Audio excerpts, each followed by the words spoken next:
മലയാള സിനിമയിലെ ഇതിഹാസ ചലച്ചിത്രം ചെമ്മീൻ പുറത്തിറങ്ങിയിട്ട് 60 വർഷം പിന്നിടുന്നു. മലയാളം മറക്കാത്ത ആ സിനിമാനുഭവം 1965 ഓണക്കാല ചിത്രമായാണ് തിയേറ്ററിലെത്തിയത്. മലയാള സിനിമയുടെ ചരിത്രത്തിലെ ഒരു നക്ഷത്രമാണ് ചെമ്മീൻ. ജ്ഞാനപീഠം ജേതാവായ തകഴി ശിവശങ്കരപ്പിള്ളയുടെ വിഖ്യാത നോവലിനെ ആസ്പദമാക്കി രാമു കാര്യാട്ട് സംവിധാനം ചെയ്ത് 1965 പുറത്തിറങ്ങിയ ഈ ചിത്രം ഒരു സിനിമ എന്നതിനപ്പുറം ഒരു കാലഘട്ടത്തിന്റെ അടയാളപ്പെടുത്തലായിരുന്നു. തകഴിയുടെ സാഹിത്യവും എസ്.എൽ. പുരം സദാനന്ദന്റെ തിരക്കഥയും രാമു കാര്യാട്ടിന്റെ സംവിധാന മികവും ചേർന്നപ്പോൾ മലയാള സിനിമയ്ക്ക് ലഭിച്ചത് ത്രിമൂർത്തികളുടെ ഒരു അതുല്യ കലാസൃഷ്ടിയായിരുന്നു. കാലാതീതമായ ഒരു പ്രണയകഥ സിനിമയാകുന്നതും ആ സിനിമ ഒരു ക്ലാസിക് ആകുന്നതും എങ്ങനെയെന്ന് ചോദിച്ചാൽ അതിനുള്ള ഉത്തരമാണ് ചെമ്മീൻ.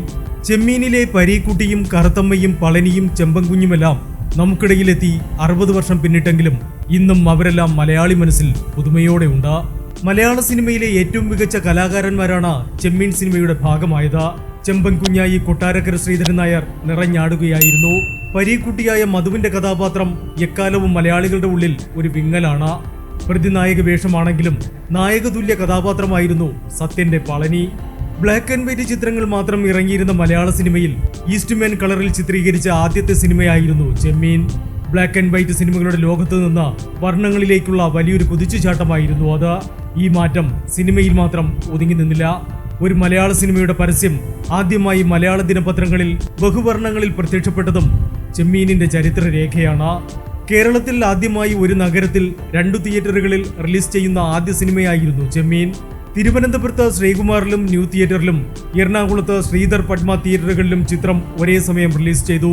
കോഴിക്കോട് കോർണേഷൻ തിയേറ്ററിൽ ഓണച്ചിത്രമായി എത്തിയ ചെമ്മീൻ 106 ദിവസമാണ് അവിടെ ഓടി തകർത്തത്. 8 ലക്ഷം രൂപ മുടക്കി നിർമ്മിച്ച ചിത്രം 40 ലക്ഷം രൂപ ലാഭം നേടി.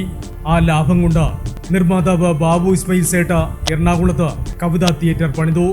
2000 രൂപ പ്രതിഫലം ലഭിച്ച മധുവും 12000 രൂപ പ്രതിഫലം ലഭിച്ച സത്യനും ഈ ചരിത്രത്തിന്റെ ഭാഗമായി. മലയാളത്തിലെന്നല്ല ദക്ഷിണേന്ത്യയിൽ തന്നെ രാഷ്ട്രപതിയുടെ സ്വർണ്ണപ്പതക്കം നേടിയ ആദ്യ ചിത്രവും ചെമ്മീൻ തന്നെയാണ്. കൺമണി ബാബു എന്ന് പിന്നീട് അറിയപ്പെട്ട കൺമണി ഫിലിംസിന്റെ ബാനറിൽ ചെമ്മീൻ നിർമ്മിച്ച നിർമ്മാതാവ് ഇസ്മയിൽ ബാബു സേട്ടാണ് 20ാമത്തെ വയസ്സിൽ പ്രസിഡന്റിന്റെ കയ്യിൽ നിന്ന് സുവർണകമലം നേരിട്ട് വാങ്ങാൻ കഴിഞ്ഞ ഇന്ത്യയിലെ ഒരേ ഒരു നിർമ്മാതാവ്. വയലാർ രചിച്ച് സലിൽ ചൗധരി സംഗീതം പകർന്ന K J. Yesudas, Manna Dey, P. Leela, K P. Udayabhanu, Santha P. Nair എന്നിവർ ആലപിച്ച 5 മനോഹര ഗാനങ്ങൾ ചെമ്മീൻ സിനിമയുടെ മറ്റൊരു ആകർഷണമായിരുന്നു.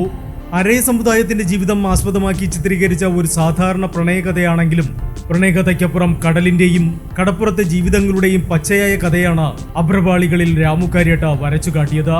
ചെമ്മീൻ എന്ന സിനിമയെയും പ്രമേയ പശ്ചാത്തലത്തെയും പിൻപറ്റി വിവിധ ഭാഷകളിൽ സിനിമകൾ പിന്നീട് നിർമ്മിക്കപ്പെട്ടു. ടെക്നോളജി പോലും ഇല്ലാത്ത കാലത്ത് ചിത്രീകരിച്ച ചെമ്മീനിലെ ആ ക്ലൈമാക്സ് ചിത്രീകരണം ഇന്നും സിനിമാ ലോകത്ത് അതിശയമാണ്.